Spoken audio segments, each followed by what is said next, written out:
नमस्कार मंडळी. तर कोकण बोलतंय या आपल्या सिरीजच्या दुसऱ्या भागामध्ये आपलं स्वागत आहे.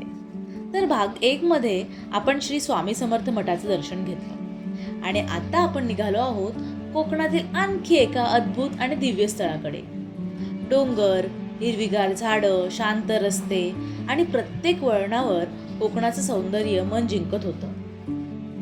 शहराच्या धावपळीपासून दूर इथे वेळ जणू थांबलेली वाटते. प्रत्येक श्वासात ताजेपणा, प्रत्येक दृश्यात समाधान आणि प्रत्येक क्षणात कोकणाचं निरागस सौंदर्य अनुभवायला मिळतं. आजच्या कोकण बोलतेच्या या प्रवासात आपण अशाच एका खास आणि शांत ठिकाणाच्या दिशेने निघालो आहोत आणि अखेर आम्ही आमच्या लोकेशनवर येऊन पोहोचलो. नमस्कार. तर आता मी आली आहे चिपळूणमधील एका टेरव या गावामध्ये.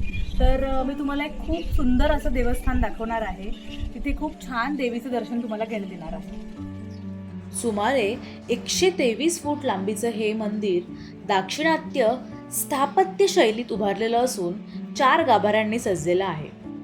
मंदिराची भव्य रचना आणि परिसरातील शांतता प्रत्येक भाविकाला आकर्षित करते.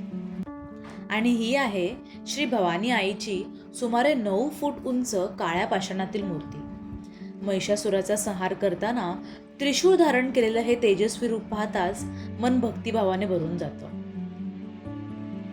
त्याचप्रमाणे नवदुर्गेच्या विविध स्वरूपातील मूर्ती अत्यंत सुंदर पद्धतीने साकारण्यात आल्या आहेत. प्रत्येक देवीचं स्वरूप आणि त्यामागील माहिती भाविकांना देवीच्या विविध रूपांची ओळख करून देते. ओटीसाठी लागणारं सामान आणि फोटोज सुद्धा इथे अवेलेबल आहेत. या मंदिराच्या मुख्य गाभाऱ्यामध्ये श्री कुलस्वामिनी भवानी मातेसोबत श्री वाघजाई माता, त्याचबरोबर श्री केदार आणि इतर देवतांचेही दर्शन घेण्याचे लाभ येतं. संपूर्ण मंदिरात अनुभवायला मिळणारी ही सकारात्मक ऊर्जा मनाला एक विलक्षणच शांतता देऊन गेली. तुम्ही बघू शकता, मंदिराच्या आतील परिसर सुद्धा अत्यंत स्वच्छ, प्रशस्त आणि शांत ठेवण्यात आला आहे. मंदिराच्या बाहेरील हिरवागार परिसर, सुंदर बाग आणि निसर्गरम्य वातावरण या ठिकाणाच्या सौंदर्यात आणखी भर घालतात. काही क्षण इथे निवांत बसून मन प्रसन्न होतं. आम्ही तर या सुंदर ठिकाणाच्या काही आठवणी कॅमेऱ्यात टिपल्या आहेत. आणि खरंच अशी ठिकाणं फक्त पाहायची नसतात, तर मनात कायम जपून ठेवायची असतात. तर तुम्हीही चिपळूणमध्ये आलात तर या गावाला आणि या मंदिराला नक्की भेट द्या. या सुंदर देवीचं दर्शन झाल्यानंतर आम्ही आमच्या परतीच्या प्रवासाला निघालो.